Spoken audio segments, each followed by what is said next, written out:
it chemistry, a connection, or something in our genetic code. What we build is who we are. We don't stop at good enough, but we don't quit when the going gets tough. We're not afraid to get dirty, get lost, or turn a wrench. We go until there's nothing left. It's in our DNA.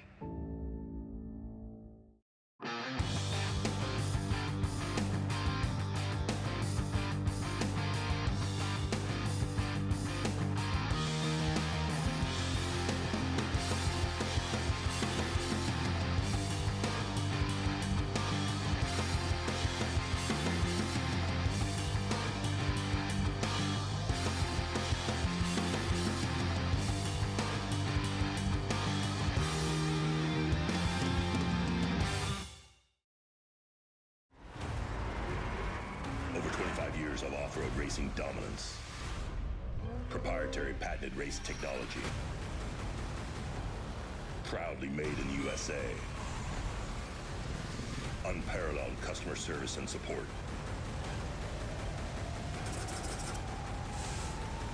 The choice of champions.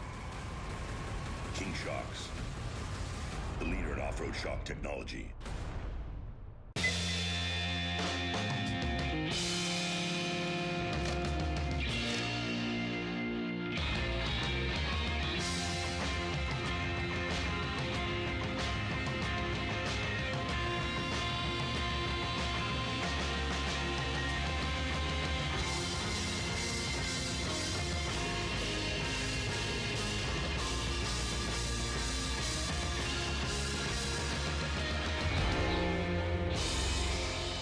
Locally owned Bill Alexander Ford has the vehicles you want. F-Series, Bronco, Expedition, Edge, Explorer, Escape, and Ranger. And try our mobile service for light maintenance. We will come to you. For a difference you can count on, visit us in person or go to BillAlexanderFord.com. The hottest sale of the summer is here at 4 Wheel Parts Hot Summer Sale. Get sizzling savings on tires, wheels, suspension kits, overland products, and more. And check out the all-new accessories in stock and ready for install. Plus your own custom package starting at $189 a month with deals all month long to get your rig dialed. 4 Wheel Parts Hot Summer Sale at all 4WP stores and at 4WP.com. All right, what's going on, everybody? Welcome to the 2022 Baja 500. This is our KMC Wheels Fishgistics coverage all day presented by F&L Racing Fuel. And we are here to bring you guys coverage of this awesome race. The race started about an hour ago for the ceremonial start in town. Actually the race started at 4 a.m. I should say for the bikes and the quads, but the four-wheel vehicles started about an hour ago. Everybody went off the line, they went around the corner, and then they all waited. And what they did is they got everybody in their class grouped up, and then they got an escort to about mile 5, where the real start of the race is. Getting in and out of town now, you can't race in and out of town anymore, so they have to do a ceremonial start, and then they parade everybody out to mile 5 where the actual race starts. So if you were watching earlier and you wondered on the tracker why everybody was grouped up and then got going again, that's what that was all about. Now the real start was 1-minute start intervals for the TTs and the TT specs, and then there's a 3-minute gap to class 1, and then everybody from class 1 down is going to be 30-second start on the interval. So that's what's going on there. So if we bring up the tracker here, you can see we aren't that far in the race yet because like I just said, they just started. So you can see number 7 and 83. As always, make sure you look. I always say this every time. You always got to look at when it updated. See that it says Luke McMillan 3 minutes ago? That means that tracker hasn't updated for 3 minutes. Once it updates again, he's going to jump in front of Bryce. So he's going to still be in front of Bryce. Bryce is going to be second. See, his says 0 minutes ago. That's what you want to see. You want to see a really recent update on the tracker mark. So that way you know that's actually where they are. The 89, 1 minute ago, he's going to be third. They started third. And there you go. So you can see that Luke's just updated. He jumped back in front. So it's the 83, the 7, and then the 89. Same order they started in. Nobody's really going to get passed on this first section, I wouldn't think, unless they have a problem. Because with the 1 minute interval, it's going to take a while. And all these guys at the front are all pretty fast. So I don't foresee anybody getting getting past here off the start. So that's a look at that. Pretty much the only class off the line so far is the TTs, the trophy trucks, and then the trophy truck legend class, which is the Ls. So you can see here, their start order was mixed in with the TT class. So whoever they beat at San Felipe, that's where you start for this race. Your finishing order from San Felipe is your starting order for the Baja 500 today. So that includes the legends. Even though they're racing a separate class, they did mix them in with them on the start. So that's why you see the 37L is right here. This is actually a brand new Mason all-wheel drive too, racing in legends class, and so is the 21L.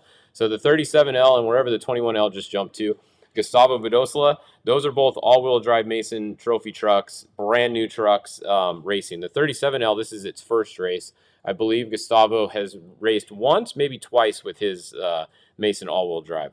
So they're hanging in there in the pack. If we scroll back, you can see there is some Class 1 cars off the line. They are leaving right now. So we have Kyle Quinn. This is one of the Wilson entries, one of the Wilson Class 1 cars. They were first off, and then the 153. Brad Wilson was next. And then we have Brendan Gaughan in the 162.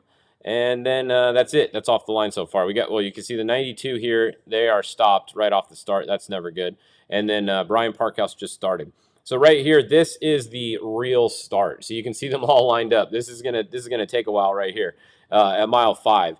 They restart at mile 5, so these are all lined up waiting to start. The ceremonial start is, if we zoom back out, back in town, so you can see all these cars are lined up. So here's how it works. You start by the convention center right here. You start, you come around this left-hand corner, you come down here, you come around this left-hand corner, and then bam, you're sitting again. So you get going, you literally just go around 2 corners, and then you stop. And then you have to wait here for a police escort up to the real start. So all these cars here are simply waiting for police escorts. They escort them out of town, these 5 miles, just through town on the city streets, and then you sit again up here, and you wait for the real start. So lots of sitting and waiting this morning. Definitely takes a little toll on the on the time. You know, they started about half an hour after the race actually started. So that's what's going on there. All right, so yeah, there's not many cars off the line so far. Like I said, pretty much only the trophy trucks have started. So things to keep an eye on today. The Score live feed has drones out, and we're going to pull it up right here for you guys. So this is a look at the Score live feed. This is using Starlink. They have 5 or 6 Starlinks out on the course. This obviously is the ceremonial start right here. So this is on the Score live stream. If you want to watch the Score live stream in between my updates or open it on another window, just go to score-international.com. It's right on the front, and that's where this stream is coming from. This is the Score stream here. Like I said, they have drones out. They've had some epic drone shots already on course, and they're going to have some cool video today. I also have some drones, not drones, but I also have some people out on course with Starlink that hopefully we're going to check in later. Cody Stewart has a Starlink. He's going to go live as Fishgistics. So if you see in between hours this page will go live, it's probably Cody out there on course. He's going to give you guys some updates. He is not racing with Cameron Steele today. Cameron had a little bit of issues before this race with some family stuff, and he wasn't able to get down and pre-run enough. So Cameron is not racing this race. He didn't want to race unprepared. So so they pulled out at the last minute. So you won't be seeing the 16 anywhere today. But that is that's what's going on there. So here's one of the drone shots. This is, once again, this is the Score feed. So they have live drone. I think this is around mile 22. You can see that is the Mango truck right there. That was a Gary Magnus, and Devin Hausch there. And then they're back to the start. So right now, everybody's just going off the line. Not much to keep you guys posted on so far. Haven't seen any of these top guys stop yet. They're just getting to Ojos. This is the Ojos area right here. This is the highway crossing in Ojos. They do go across the course, so if you guys are chasing today, make sure you guys give yourself plenty of time to get there. This Highway 3 is going to be a mess today. It is pretty much the only route anyone's going to take today, and every chase truck is going to be on Highway 3. So please, please, please drive very carefully today. Do not make stupid passes. You can see that the course that is along Highway 3, this whole area here. It really uses a lot of Highway 3, so you're going to have chase vehicles, you're going to have race cars on the course, on the highway. You're going to have everybody on Highway 3 today, so please, everybody, be careful. and don't do anything stupid today. We don't need anybody getting hurt in chase trucks on Highway 3. Give yourself plenty of time. Don't try and beat that truck anywhere if you don't have to. Let's see, what are you guys saying? Will the finish line be 5 miles out of town? Yes, that is correct. The actual finish will be right here, right where they're starting right now. This is going to be the finish time, or the finish line. They don't have a camera here, which I'm kind of bummed on, because we're not going to be able to see the actual finish. So if it's really close, we're going to have to wait until we get some times to see it. But they do have a camera, obviously, down at the ceremonial finish, which is back in town on the, where the big stage is and everything. But it would be cool if we had I don't know, we're still working on it. Maybe we can get them to get a camera down here, or somebody to get a camera down here for later for the finish, so we can actually see them come across the finish line on time. So that's that. All right, so that's pretty much all that's going on so far. We will, you can see the spec trucks are now off the line. So we have Christopher Polvardi. He's your winner from San Felipe. He's off the line. He's at mile 9. And then we have Pierce Herbst is off. We got the Dan Fresh. We got Vincent Munoz, Mason Cullen. So we are now starting the spec trucks for their real start. That is what's going on now. All right. So any other questions? As always, keep me put them in the comments here. I am watching the comments, so I'll try and help you guys out. Somebody says, are you sure the trucks started a minute apart? They were coming off pretty fast, almost positive they were 30 seconds apart. You are correct. However, that start that you were watching at 30 seconds isn't the real start. That is the parade start. So they were starting 30 seconds in town. However, once they get out here to the real start, they were starting 1 minute apart for the trophy trucks. Everybody else is 30 seconds apart. So that's why if you were watching the feed earlier and the trophy trucks were coming off every 30 seconds, that wasn't their real time. Your time starts and stops out here. Nothing until mile 5 counts on this course, and then 5 miles from the finish is where your race ends. Nothing counts from here back to town either. Once you cross right here on the way back in, your time is over and your race is over. So that's what that was earlier. I know it's a little bit confusing, but that's what we're here for, to try to help you guys out. So that's what was going on with that start earlier. All right. What is the estimated total time? I'm going to say between 8 and 9 hours. If I was to guess, I would say 8 1/4 to 8 1/2 would be my winning time today. So really, they started at 9:30. So from 9:30, about 8 1/2 hours would be my guess for the first truck coming back in. That is going to be my guess. Probably around a 55-mile-an-hour average, somewhere around 55-ish. It's pretty tight and technical. It could be even less. This whole first section is super tight and technical. And then when you get out, especially once you get out here over the Mano Pass, is about right here, mile 100. This whole section is just tight and technical, and lots of rocks and one lane. There's nowhere to go anywhere through here. So that is going to take them a long time. Looking at the bikes, let's check on the bikes real quick. We didn't check on them yet. So the lead bike is right here. That is the 10X. He is first bike on the road at mile 260. So they started at 4 a.m. and they have gone 260 miles so far in, what's that, 8 hours or 6 hours? Yeah, 6 hours. It took them to go 260 miles. So yeah, this is going to be a long, it's going to be a long day today. This will be one of the longer Baja 500s in a while, just because of how tight and technical it is. The 3X is showing his second place on the tracker.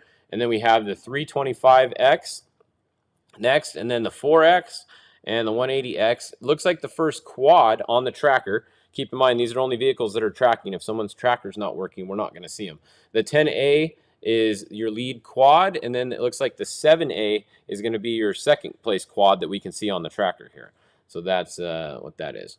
Are those 10 miles included in the total? Yeah, they are included in the total mileage. So, really that 10 miles isn't timed though. So it's closer to like 460-ish, minus those 10 miles. So that's the difference. Are the motorcycles in the race? Yep, we just checked on them for you guys. That is that. What is up with 19X? I'm not sure on that one. Honestly, we don't hear very many reports. Oh, the 19 right here. Okay, so these guys are on the highway, so they're going to be out of the race. Most likely, they're in the bed of a chase truck when you see them. The 19X and the 191. This is Valley to Trinidad right here, and everybody's going to pit right here. So you can see he's actually going 31 miles an hour. It's probably done, and they're in a quad, or they're in a bed of a truck or on a trailer going back to town, because this is Highway 3 right here, which is also the race course right there. So, and then this one is sitting down here waiting for the taco stand to open. That's actually just about where that good taco stand is in Valley T. So my guess would be they're waiting for tacos and they're out of the race for the 19X. So that's what we're looking at there. All right, race mile 325. Yeah, what about? Yeah, that's what they're waiting for right there. Those cars are out of the race. The bike and the quad are out of the race, or they're getting fixed and they're going to get back in the race. But chances are they're out. You're looking at it right there. Luke making up time or Bryce catching him. Yeah, it really depends on the tracker updates. It's hard to tell right here. You can't really tell by looking at this if someone's gaining on someone too much because they update not at the same time. So like, look, Luke updated 0 minutes ago, and then Bryce's hasn't updated for 4 minutes. So you really can't tell by looking at this unless you see a 0 minute update and a 0 minute update. Then you know they both updated at the same time, and that's really a good split. But that does not happen very often with these, that they update at exactly the same time. So that's what you're looking at here. All right. So yeah, I would suggest head back over to the score feed. This is the score feed, and then come back here every hour on top of the hour for my update, and then in between, either go on the Score app. They got these cool drone footage out there on course. Score did a good job. They got some Starlink set up, and they got some drones out there. So they're going to have cool coverage like this all day. So just head over to scoreinternet-international.com. You can watch these cool shots in between my updates, and then come back here at 11 o'clock for your next update here on Fishgistics. All right, we'll see you guys in a little bit. At Baja Designs, we have lights for all on- and off-road enthusiasts. For 30 years, we have been lighting up the night.